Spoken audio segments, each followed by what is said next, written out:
أعوذ بالله من الشيطان الرجيم بسم الله الرحمن الرحيم لا ينهاكم الله عن الذين لم يقاتلوكم في الدين ولم يخرجوكم من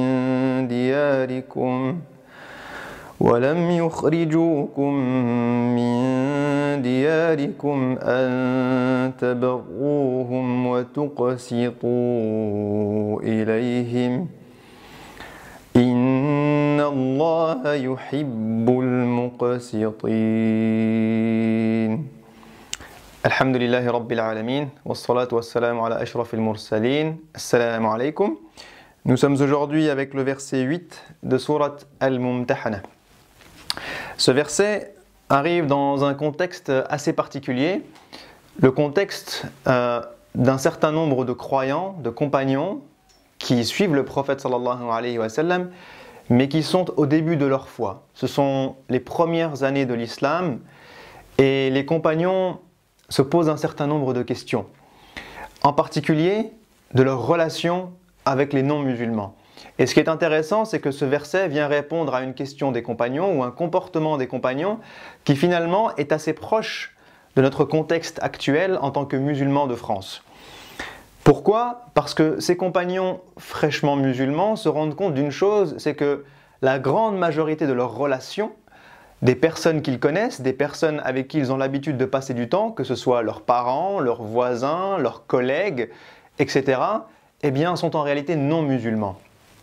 Et une partie des compagnons, lorsqu'ils se rendent compte de ce problème, entre guillemets, eh bien, pensent que la bonne attitude à adopter, c'est de couper leur relation envers ces personnes non musulmanes.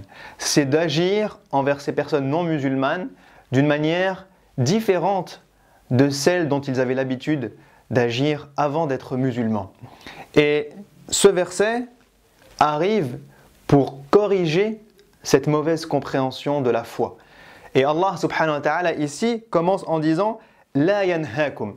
Ce qui est intéressant dans le verset, c'est que Dieu n'énonce pas juste une règle, n'énonce pas juste un principe de l'islam et de la foi, mais qu'il en vérité est en train de répondre à un comportement des compagnons. Vous pensez que Dieu vous ordonne de les délaisser, que Dieu vous ordonne de vous comporter d'une mauvaise manière avec eux, que Dieu vous ordonne de couper toute relation avec les non-musulmans, que ce soit vos parents, vos proches, vos amis ou autres, eh bien en vérité Dieu vous répond que ce n'est pas lui qui vous demande ça. Il dit « La yanhakum ». Dieu ne vous a pas demandé d'arrêter cela. Dieu ne vous a pas interdit d'avoir des relations avec des non-musulmans. Alors si vous le faites, si c'est dans votre compréhension, alors c'est que ça vient de vous et non pas de Dieu. Il dit La yanhakum Allah anil ladhina lam yuqatilukum fid din wa lam yukhrijukum min diyarikum. Et là Dieu explique la règle aux croyants. Il leur dit il ne vous a pas interdit envers les personnes qui ne vous ont pas tué pour votre foi. Est-ce que ces gens dont vous êtes en train de couper des relations, est-ce que ces gens-là vous ont combattu pour votre foi? Est-ce qu'ils vous ont torturé? Est-ce qu'ils vous ont expulsé de vos demeures? Est-ce qu'ils vous ont expulsé de vos pays? Si c'est le cas, alors oui, il y a peut-être à discuter. Mais si ces gens-là ne vous ont rien fait, ne vous ont rien fait de mal, alors Dieu vous dit qu'il ne vous a jamais interdit an tabarruhum wa tuqsitu ilayhim. Il ne vous a jamais interdit deux choses. Et là, on voit que la philosophie du Coran est encore une fois la même. Dieu nous donne deux extrêmes. Il nous donne le minimum vital et il nous donne ce qu'il préfère, le meilleur des comportements. Le meilleur des comportements, c'est al-bir. Dieu ne vous a pas interdit d'être bon envers eux. Autrement dit, vous avez tout à fait le droit. Au contraire, il est tout à fait encouragé de la part d'Allah subhanahu wa ta'ala que vous soyez bon envers eux. Et là, on réutilise un terme qui arrive souvent dans le Coran, qui est al-bir, ce haut niveau de bonté, la meilleure des choses. Vous pouvez être gentil avec eux, vous pouvez avoir des relations avec eux, vous pouvez sortir avec eux, vous pouvez manger avec eux, vous pouvez demander de leurs nouvelles, être à l'écoute, avoir des activités ludiques, sportives, pédagogiques, entrepreneuriales, professionnelles. vous pouvez avoir de l'humour, discuter, échanger, rigoler, vous pouvez vous faire plaisir les uns les autres, vous offrir des choses. Al-bir, tout ce qui est bon, tout ce qui peut faire plaisir, tout ce qui vient de la bonté, eh bien Dieu vous encourage à le faire. Et ensuite il dit An tabarruhum wa tuqsitu ilayhim. Et là Dieu nous donne, il nous a donné le meilleur, c'est la bonté envers toutes ces personnes, quelle que soit leur religion, quelle que soit leur culture, tant qu'ils ne vous ont fait aucun mal. Et le minimum vital, supposons que vous n'ayez pas d'affinité envers eux, que vous n'ayez pas envie d'avoir des amis parmi ces gens-là, que vous ayez envie d'être seul ou avec uniquement les gens que vous connaissez. Alors là, ici, Dieu vous dit, le minimum vital, c'est al-qist. C'est le fait d'être juste et équitable envers toute personne, quelle que soit leur religion, quelle que soit leur appartenance, quelle que soit leur culture, quelle que soit leur nationalité. Si vous ne voulez pas aller au niveau de la bonté, alors vous n'avez pas le droit de descendre en dessous de la justice et de l'équité. Ça veut dire quoi?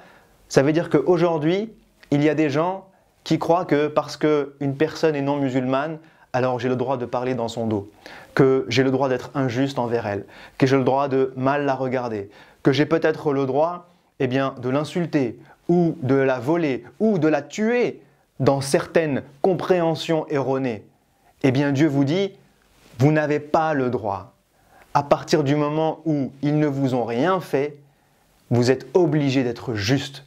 Juste, ça veut dire que vous devez vous comporter de manière équitable entre un non-musulman et un musulman. La justice s'applique à tous, le respect s'applique à tous. Et le verset juste après vient nous donner un éclaircissement. Il dit en revanche, Innama yanhaakumullah anil ladhina qataluukum fid dini wa akhrajuukum min diyarikum an tawallawhum.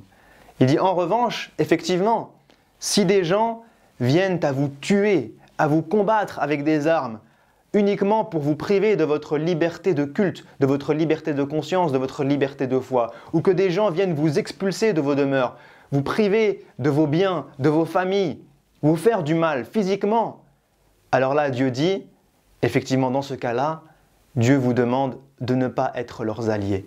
Et une très belle chose ici, entre ces deux versets, c'est que parfois, Dieu parle d'une catégorie de personnes, de son inverse ou de sa complémentaire, et a deux comportements qui sont symétriques. Vous pouvez être bon envers eux et pas bon envers eux, ou injuste envers eux et juste envers eux. Mais ici, la relation n'est pas symétrique. Il nous dit, vous devez être bon et juste, et même si ils sont mauvais envers vous et injustes envers vous, alors Dieu vous demande uniquement de ne pas être leurs alliés. Qu'est-ce que ça veut dire? Ça veut dire que même s'ils sont injustes envers vous, et que vous décidez d'être bon envers eux, parce que parfois les compagnons se retrouvent dans des situations où les plus injustes envers eux étaient leurs parents, où leurs parents les torturaient, où leurs parents les frappaient, pour pas qu'ils soient musulmans.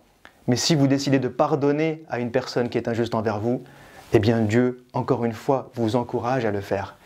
Et si une personne est injuste envers vous, alors vous avez toujours l'obligation de rester juste envers elle. L'injustice n'a pas comme réponse l'injustice, mais la justice et la bonté. Donc les deux versets ne sont pas symétriques, ce qui est très intéressant. Dans ce cas-là, s'ils sont injustes envers vous et qu'ils vous tuent ou vous frappent ou vous expulsent, alors, à minima, ne soyez pas leurs alliés dans l'injustice. Ne les encouragez pas dans ce qu'ils font, ne les appuyez pas dans ce qu'ils font, mais vous pouvez toujours rester bon et juste envers eux. Puisse Allah subhanahu wa ta'ala éclairer notre compréhension de notre foi, éclairer nos cœurs pour que nous puissions avoir une relation de justice envers toutes les créatures, tous les êtres humains, quelle que soit leur religion, quelle que soit leur culture, quelle que soit leur nationalité, et qu'on puisse s'élever à la bonté, être bon envers notre prochain, encore une fois, quel qu'il soit. Le